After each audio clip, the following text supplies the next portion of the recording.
Senator Santorum gets us back to electability, the gap between the Republican Party and the president. Some of the newspaper headlines about this gathering we were going to have tonight. In Florida, Romney seeks to link Gingrich to foreclosure crisis. And here's a second one. The verdict is in. Mitt Romney's Bain capital problem is real. What's the net effect of all this, of the tax release tomorrow, of the Freddie Mac release tonight, on your party, say, your candidacy as you try to go forward? Well, I would say that there are more fundamental issues than that, where there's a gap and a problem with the two of the gentlemen who are up here with me. And one is on the biggest issue that we have to deal with in this election that's crushing the economy, will crush it even further and crush freedom, and that's ObamaCare.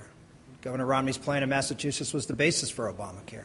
Speaker Gingrich, for 20 years, supported a federal individual mandate, something that Pam Bondi is now going to the Supreme Court saying is unconstitutional. Speaker Gingrich, for 20 years, up until last year, supported an individual mandate, which is at the core of Obamacare.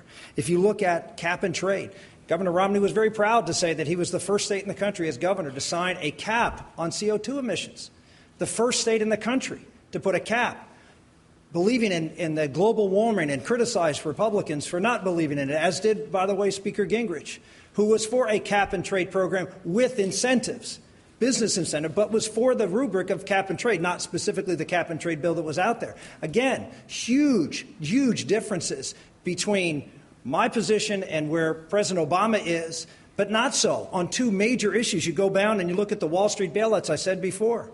Here's one where you have folks who preach conservatism, private sector, and when push came to shove, they got pushed. They didn't stand tall for the conservative principles that they argued that they were for, and as a result, we ended up with this bailout that has injected government into business like it had never been done before. They rejected conservatism when it was hard to stand.